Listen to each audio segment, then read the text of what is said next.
साथियों नमस्कार। Real news channel में आपका हार्दिक स्वागत है। दिल्ली विधानसभा के चुनावों की घोषणा कर दी गई है।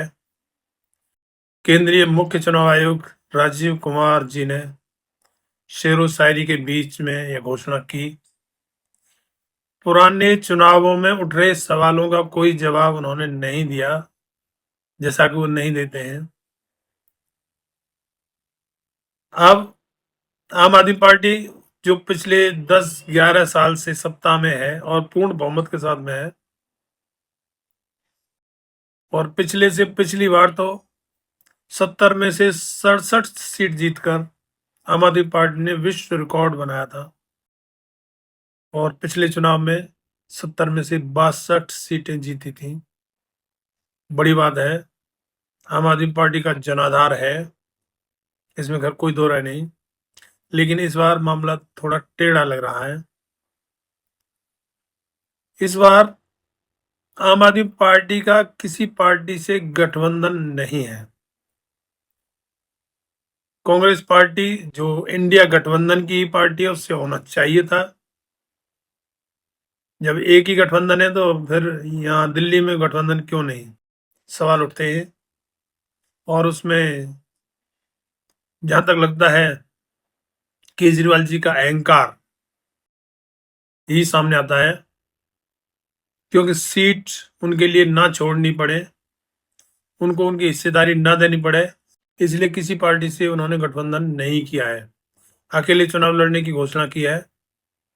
कांग्रेस पार्टी का समझ में आता है कि कांग्रेस पार्टी ने चलो समझौता नहीं किया तो बहुजन समाज पार्टी से तो कर सकते थे, लेकिन अगर बहुजन समाज पार्टी की भी माने तो आजाद समाज पार्टी से गठबंधन करने का तो कोई बहाना भी नहीं है।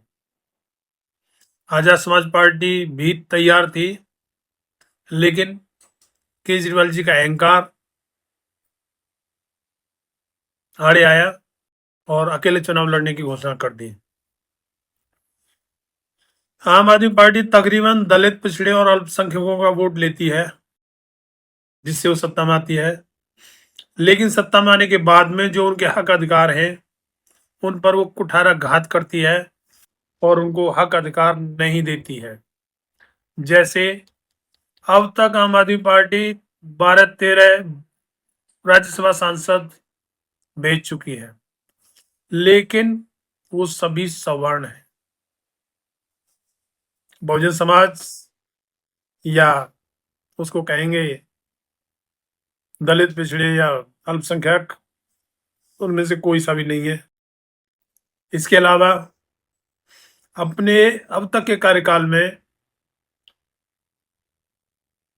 अगर सत्येंद्र जैन पर आरोप लगते हैं तो वो मंत्री भी बने रहते हैं।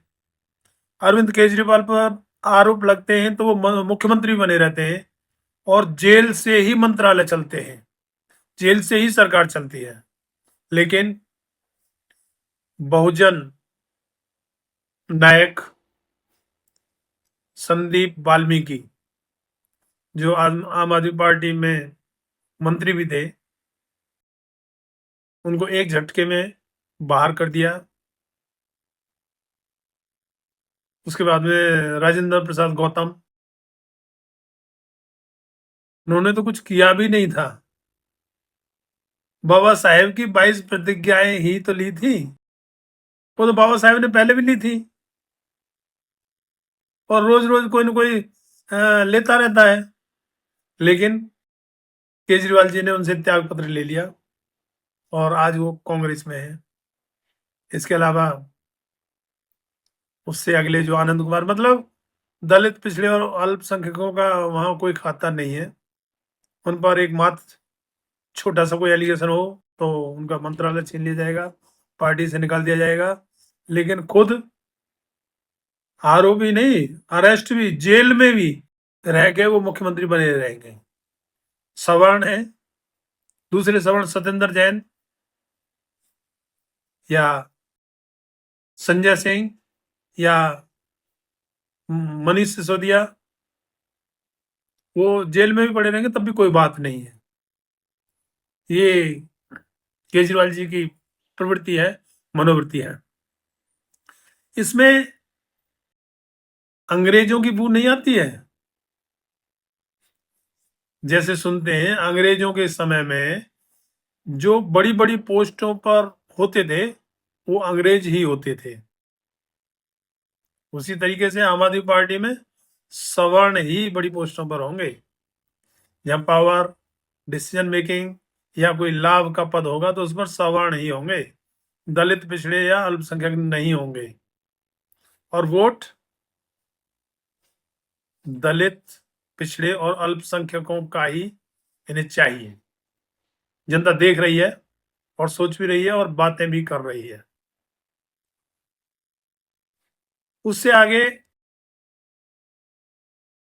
अगर केजरीवाल जी ये भरोसा करते हैं कि पानी और बिजली के मुद्दे पर वो फिर से इतनी ही वोट हासिल कर लेंगे तो वो उनके गलतफहमी है। 10 साल में जनता की मांग बढ़ी है, जनता लोकतंत्र को समझने लगी है और समझ रही है कि बिजली, पानी ये जो केजरीवाल जी अपने घर से नहीं दे रहे हैं, जो हमसे टैक्स का पैसा वसूला जाता है उसी से तो कर रहे हैं, और उसमें भी इनके ऊपर भ्रष्टाचार के आरोप लगे हैं। तो सोचने समझने वाली बात तो है ही। इसके अलावा अरविंद केजरीवाल जी ने जो महिला सम्मान के लिए 2100 रुपये प्रति माह का वायदा किया है, हालांकि जनता कह रही है अगर 2100 रुपये प्रति महीने अगली सरकार में देंगे तो पिछली सरकारों में क्यों नहीं दिया था। इसका मतलब पिछली सरकारों के हमारे पैसे खा लिए केजरीवाल जी ने। वहीं कांग्रेस ने 2500 रुपये महीने देने का वायदा किया है, तो वहां भी कंपटीशन है। और इसके अलावा जो वोट केजरीवाल जी दलित, पिछड़े और अल्पसंख्यकों का लेते हैं वही वोट कांग्रेस लेती है और वही वोट बहुजन समाज पार्टी लेती है और अब की बार वही वोट आजाद समाज पार्टी लेगी। तो केजरीवाल जी हिस्सेदारी दें या ना दें, लेकिन अपनी हिस्सेदारी के लिए ये पार्टियां तो लड़ेंगी तो हैं ही। एक तरफ भारतीय जनता पार्टी सब कुछ संसाधन उनके पास होते हुए भी गठबंधन में चुनाव लड़ रहे हैं। एनडीए गठबंधन में अभी बताया जा रहा है जेडीयू को वो एक सीट देंगे, मतलब वो कोशिश कर रहे हैं कि एनडीए गठबंधन इकट्ठा रहे। लेकिन केजरीवाल जी बेखौफ होके अकेले चुनाव लड़ने की घोषणा कर रहे हैं, तो गड़बड़ तो लग रही है और इसका बेनिफिट सीधा भारतीय जनता पार्टी को जाना है। केजरीवाल जी को ये बात समझ लेनी चाहिए और खैर उन्होंने विचार किया भी होगा।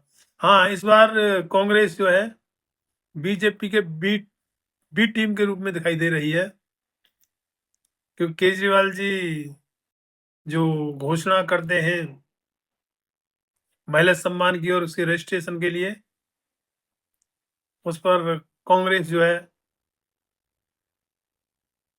आपत्ति जताती है एलजी के यहाँ, और बीजेपी के एलजी उस पर एक्शन भी लेते हैं। तो इस तरीके से कांग्रेस बीजेपी लग रहा है अंदरूनी मिलकर चुनाव लड़ रहे हैं। खैर ये बातें जनता में चल रही हैं, जनता विचार तो करती है, बातें भी कहती है। देखिए आगे होता क्या है। इस पोस्ट में इतना ही। वीडियो अच्छा लगा हो तो चैनल को सब्सक्राइब, लाइक, शेयर और कमेंट में अपनी राय जरूर दें। धन्यवाद। जय भीम।